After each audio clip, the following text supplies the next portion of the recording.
The radio crackled with static and desperation. Somewhere over the Hindu Kush, a forward operating base was dying. Command had already written them off. The coordinates flickered on the screen at Bagram Airfield like a funeral notice, red and blinking. 18 soldiers surrounded, ammunition critical, medevac impossible. The Tactical Operations Center had gone quiet in that particular way that means someone important has made a decision no one wants to say aloud. Major Reeves stood at the communications desk, jaw tight, watching the digital map as if starring harder might change the mathematics of fuel range and response time. The nearest Apache squadron was 30 minutes out. The ground unit had maybe 10. He'd done the calculus 3 times. The answer kept coming up the same. He reached for the radio to tell them what they already knew. That's when the voice cut through. Bagram Actual Hawkeye 27 requesting immediate clearance for close air support grid November Quebec 7428. The operations room went still. Hawkeye 27 wasn't on the roster for that sector, wasn't supposed to be airborne at all. Reeves exchanged glances with Captain Ortiz, who was already pulling up aircraft assignments on his tablet. His face went strange. "Sir, that's the A-10 from the maintenance rotation." It was red-lined for hydraulic inspection. Reeves grabbed the handset. "Hawkeye 27, negative on clearance. You are not cleared for that airspace. Return to base immediately." Silence.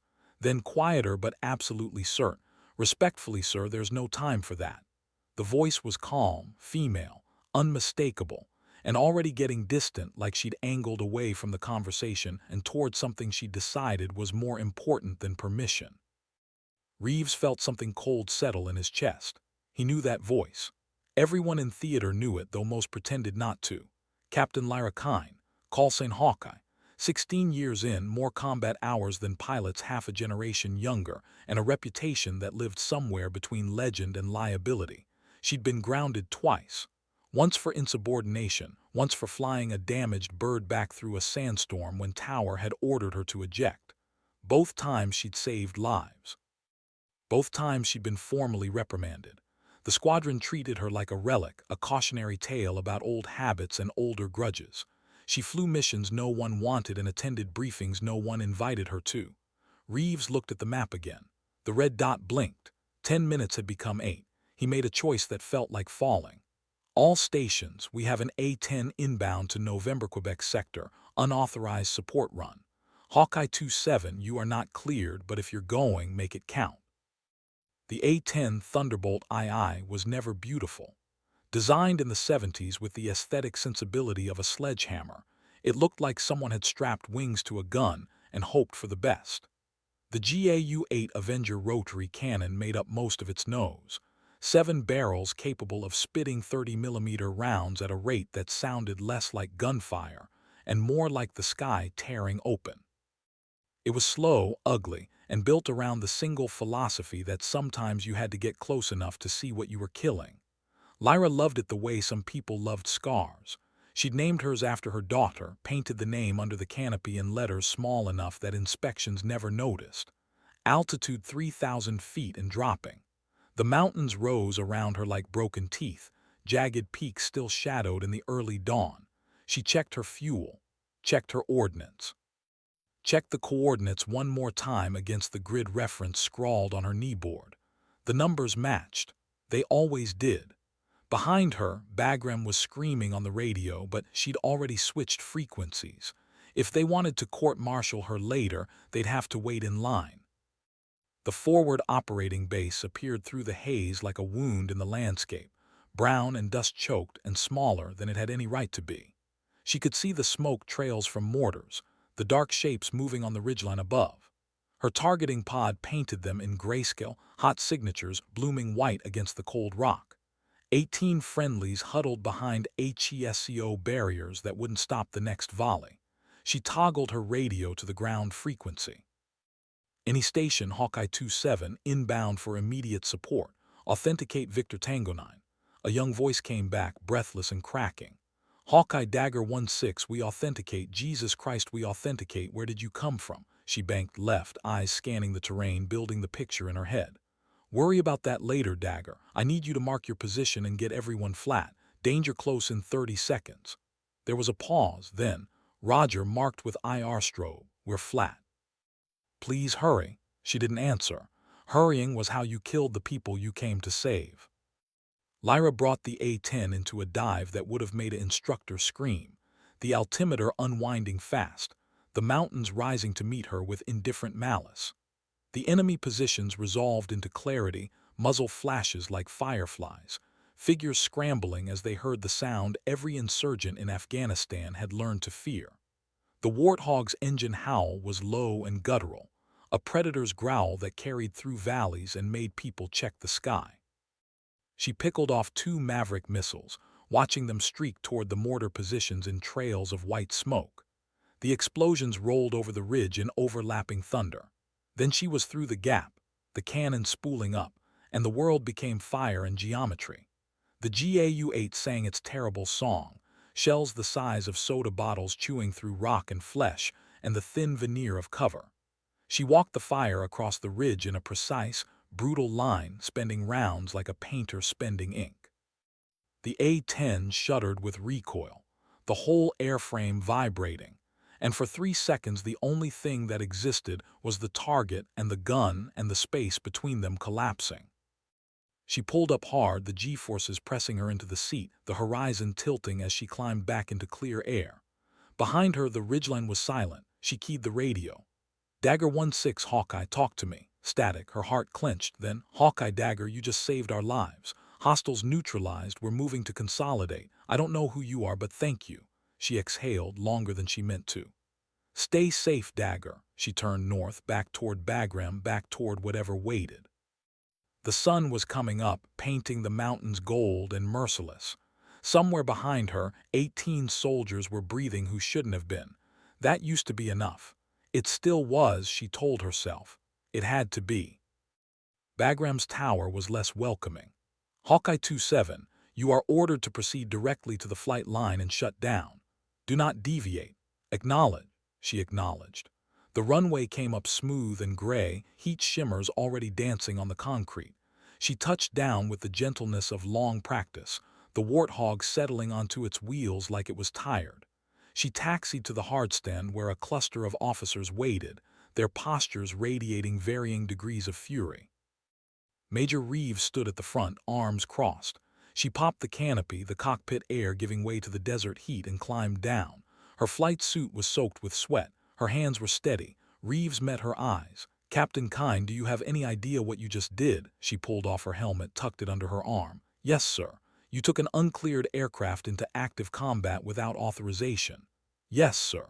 You ignored direct orders to return to base. Yes, sir. His jaw worked.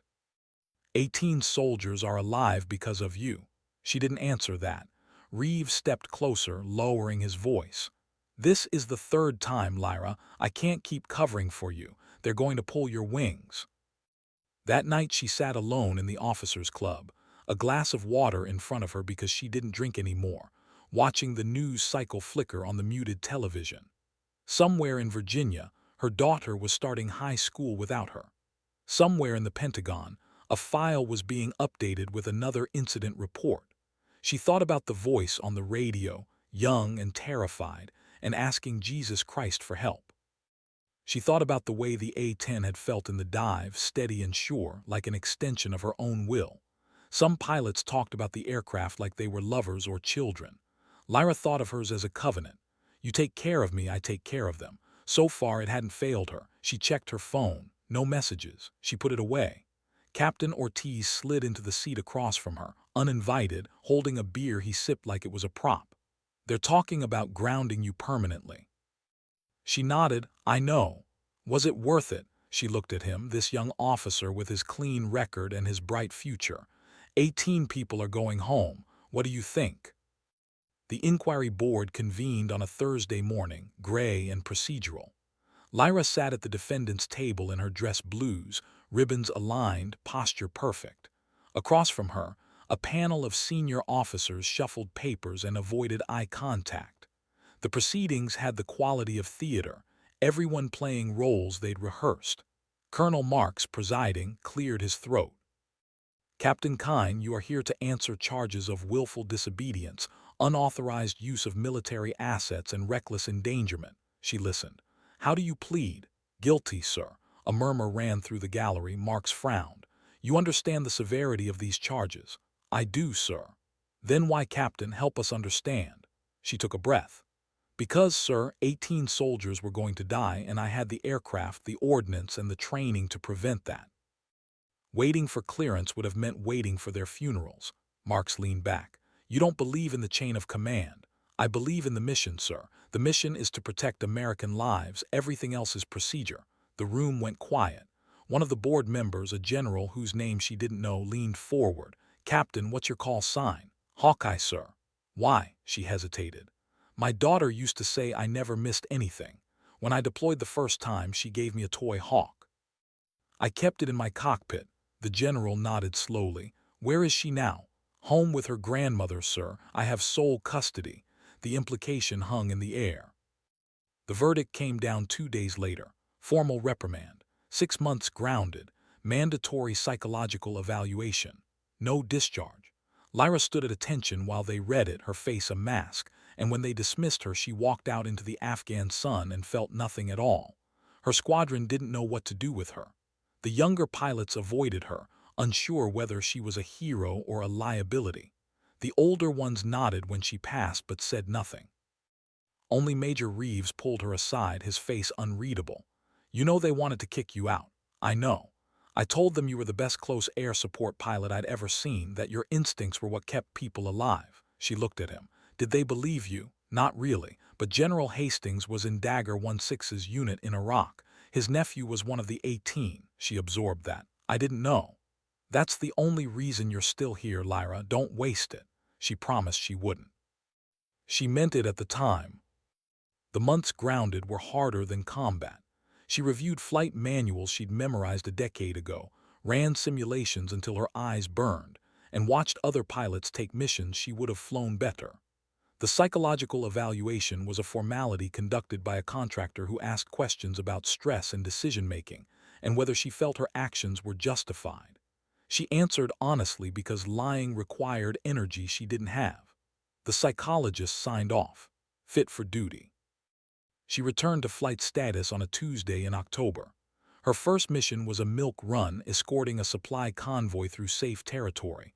She flew it perfectly and felt empty. After Captain Ortiz caught up to her, how'd it feel? Like I was waiting for something to go wrong. He grinned. That's just called being a pilot. She didn't smile. That night she called her daughter for the first time in weeks. Amelia answered on the third ring, her voice cautious. Mom. Hey, sweetheart. A pause. Grandma said you got in trouble. I did. I'm okay now. Another pause. Did you save people? Lyra closed her eyes. Yes. Then I'm proud of you. The line went quiet and Lyra realized she was crying. Winter came to Bagram like an old argument, cold and unresolved. The missions continued. Lyra flew when they let her, performed when they watched, and kept her head down. The squadron learned to work around her, neither embracing nor rejecting her, and she accepted the isolation like weather. Then in December, everything changed. The Taliban launched a coordinated offensive across Helmand province, hitting 3 bases simultaneously with a precision that suggested months of planning. Casualty reports flooded in. Command scrambled every available asset. Lyra was in the ready room when the alert sounded, already pulling on her flight suit before the briefing started. Major Reeves stood at the front, his face grim. This is bad. We've got multiple bases under siege, air support stretched thin, and enemy combatants entrenched in civilian areas. Rules of engagement are tight. Positive ID required on every target. He paused. We need our best pilots in the air. Hawkeye, you're flying lead. The room turned to look at her. She met Reeves's eyes and nodded once. Yes, sir. The flight to Helmand took 30 minutes that felt like seconds. Lyra flew with a wingman she didn't know, a lieutenant named Voss who kept his radio chatter professional and his distance respectful. The landscape below was a patchwork of green irrigation and brown desert, villages clustered along the river like beads on a string. She checked in with the tactical air controller, a calm voice identifying himself as Saber 2-1. Hawkeye Saber, we've got troops in contact at Grid Papa Delta 6351, requesting immediate CAS. Be advised, enemy is mixed with civilian population. I need careful. She copied, her mind already shifting into the cold focus combat required. The village appeared through the haze, smoke rising from several structures. She circled high, using her targeting pod to scan the streets. Figures moved between buildings. Muzzle flashes. The problem was determining which ones were which. Saber Hawkeye, I've got eyes on, but I need you to mark friendlies. Roger marked with IR strobe north side of the village. The strobe appeared in her display, a blinking star. She traced the geometry, identified the hostile positions by their firing angles. Then she saw the technical, a pickup truck with a mounted heavy machine gun, tearing through the streets toward the pinned soldiers. Saber Hawkeye, I have a technical southbound on Main Road, request clearance hot. Cleared hot. She rolled in. The technical exploded in a bloom of orange fire, the Maverick missile reducing it to scrap and smoke. The machine gun went silent. Lyra pulled up, scanning for secondary targets, and that's when she saw the children. 3 of them running from a building that had caught fire, sprinting toward the same street she just hit. Her blood went cold. She keyed the radio. Saber Hawkeye, I have civilian children in the open southern street. They're in the danger zone. Copy, Hawkeye, I see them. Hold fire. She held, circling, watching the children run. Behind them, insurgents were repositioning, using the confusion to advance. The math was brutal. If she didn't engage, the soldiers would be overrun. If she did, the children could die. She thought about Amelia. She thought about 18 soldiers going home. She thought about the difference between a hero and a killer. Saber, can you get those kids out of there? Negative, Hawkeye, we're pinned down. We can't move. Her finger hovered over the trigger. The seconds stretched. Then one of the children stumbled, fell, and the other 2 stopped to help. The insurgents were closing. Lyra made a decision. She dove low, so low the villagers could see her canopy, and fired a burst from the GAU-8 into the street ahead of the children, the rounds chewing up pavement and sending up a wall of dust and debris. The children froze, then turned and ran back toward the building. The insurgents hesitated, startled by the show of force. In that hesitation, Lyra's wingman struck, his missiles taking out the advancing fighters in precise surgical strikes. The children disappeared into cover. Lyra climbed back to altitude, her hands shaking so badly she had to grip the stick with both. Saber Hawkeye, hostiles neutralized, how copy? Hawkeye Saber, solid copy. That was good shooting, you saved those kids and us. She didn't feel like she'd saved anyone, she felt like she'd gotten lucky. The flight back to Bagram was silent. Voss tried to make conversation, something congratulatory and awkward, but she cut him off with a polite, "Not now, Lieutenant." He didn't try again. When she landed, her crew chief noticed her hands. "Captain, you okay?" She nodded, not trusting her voice. That night she didn't sleep. The next morning, Major Reeves called her into his office. She stood at attention, expecting reprimand. Instead, he gestured to a chair. "Sit." She sat. He leaned back, studying her with an expression she couldn't read. "I watched the gun camera footage from yesterday." Her stomach tightened. And you made a choice that probably saved 3 children's lives and still completed the mission. Most pilots would have either fired and dealt with the consequences or held fire and let the friendlies die. You found a third option. She didn't know what to say. He continued, "You know what the hardest part of this job is, Lyra? It's not the flying, it's not the enemy. It's knowing that sometimes the right call and the authorized call aren't the same thing. You figured that out. It's why you keep getting in trouble. It's also why you're still here." He paused. "I'm recommending you for advanced CAS training. If you're going to keep breaking rules, you might as well be the best at it." The recommendation went through. By February, Lyra was stateside, attending the weapons instructor course at Nellis Air Force Base. The program was brutal, designed to weed out everyone but the most capable. She was the only A-10 pilot in her class, the only woman and the oldest by 5 years. The instructors treated her with polite skepticism. Her classmates mostly ignored her. She didn't care. She spent her days in the air and her nights studying tactics, weapons effects, and the 1,000 small details that separated competence from mastery. When she called Amelia, her daughter asked when she was coming home. "Soon, sweetheart, I promise." It was a lie, but a hopeful one. The final exercise was a simulated mission over the Nevada Test and Training Range, a sprawling expanse of desert turned into a mock battlefield. The scenario was ugly: friendly forces surrounded, limited air assets, and a target set that required surgical precision. Lyra flew it with a focus that bordered on religious, every maneuver deliberate, every shot accounted for. She finished with her ordnance expended and her friendlies intact. The debrief was silent. Then the lead instructor, a colonel with more combat hours than most squadrons combined, nodded. "Welcome to the club, Hawkeye." She returned to Afghanistan in March with a new patch on her shoulder and a subtle shift in how people looked at her. The squadron still kept its distance, but the whispers had changed. She was no longer the reckless captain who couldn't follow orders. She was the weapons instructor who'd walked the line between audacity and precision and made it work. Her missions became training opportunities. Young pilots flew her wing, watching how she read the battlefield, how she communicated with ground forces, how she thought 3 steps ahead. She didn't lecture, she demonstrated. After one sortie, Lieutenant Voss, now her regular wingman, asked how she stayed so calm under fire. She thought about it. "I don't. I just refuse to let the fear make my decisions." He nodded like that made sense. Maybe it did.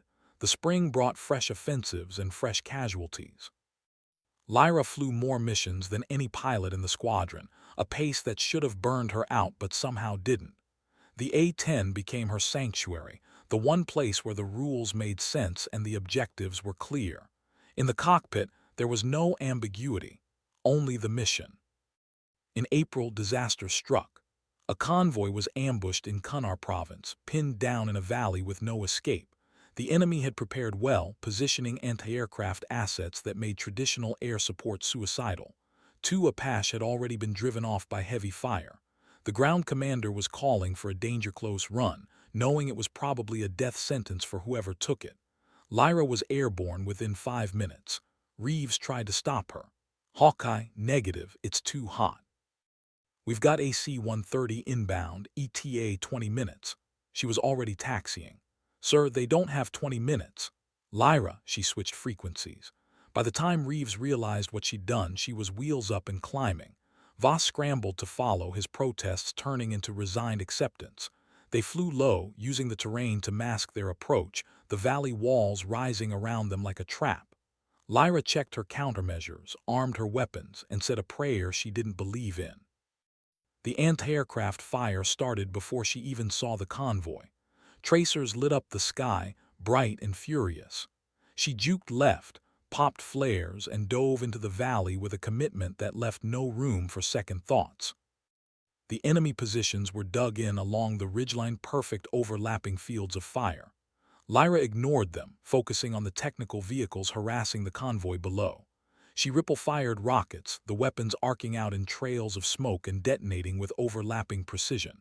2 technicals erupted in flames. The anti-aircraft fire intensified, stitches of light tracking her across the sky. Something hit her port engine. The A-10 shuddered, warning lights flashing. She kept flying.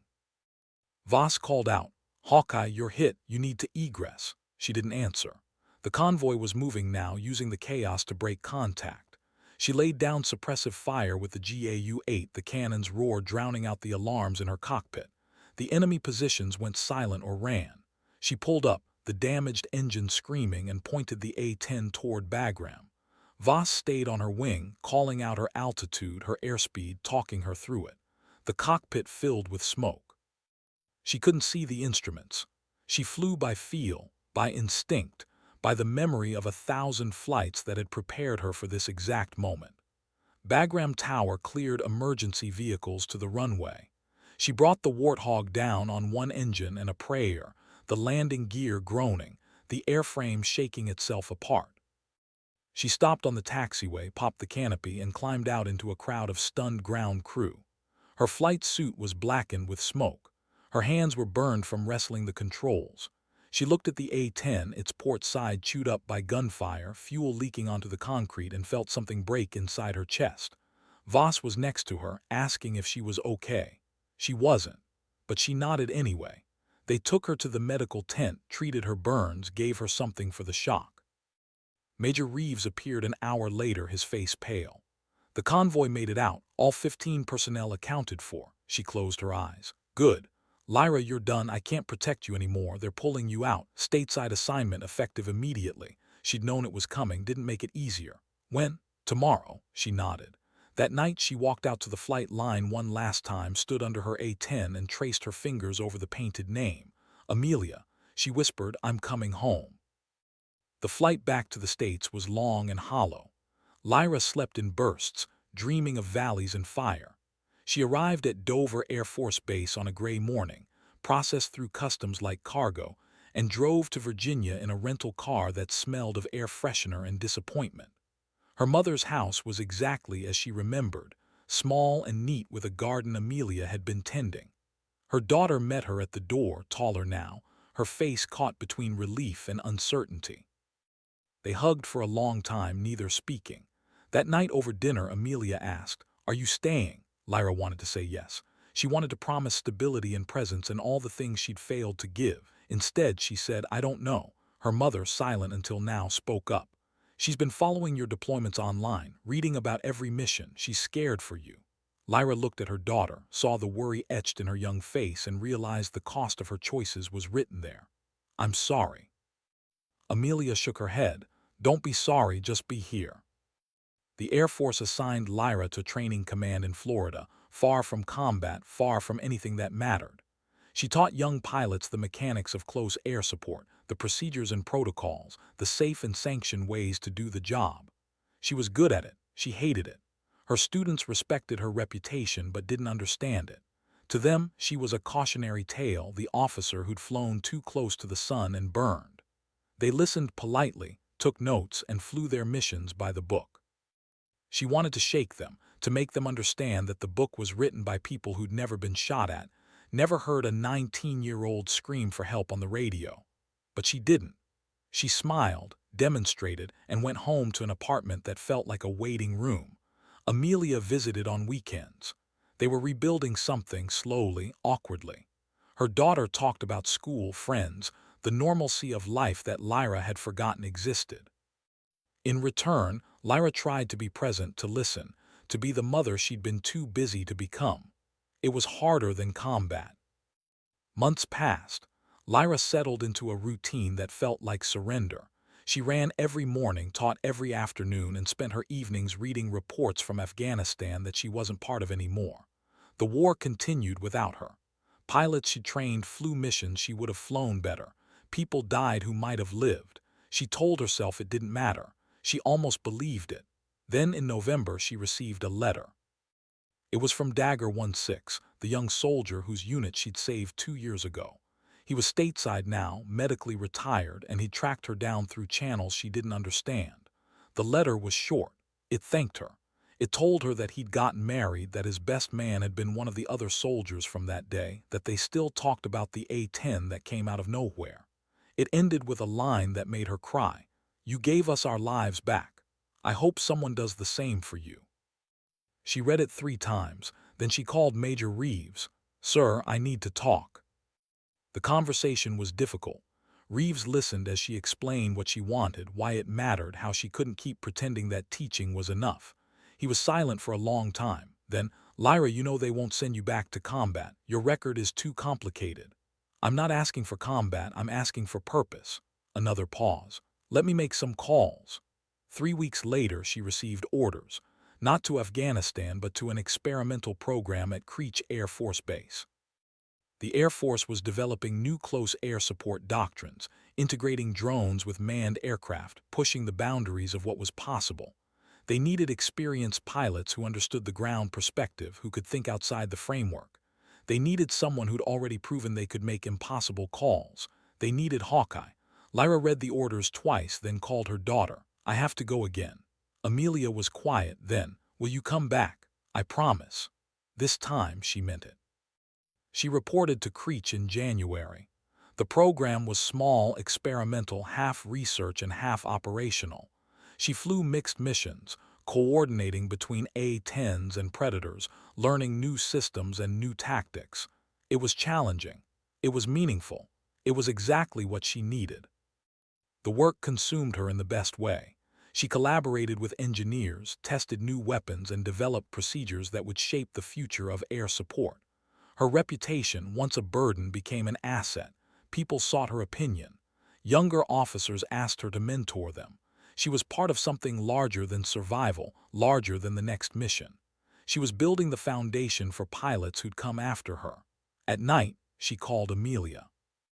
They talked about small things, homework, college applications, the dog her daughter wanted to adopt. Slowly, the distance between them closed.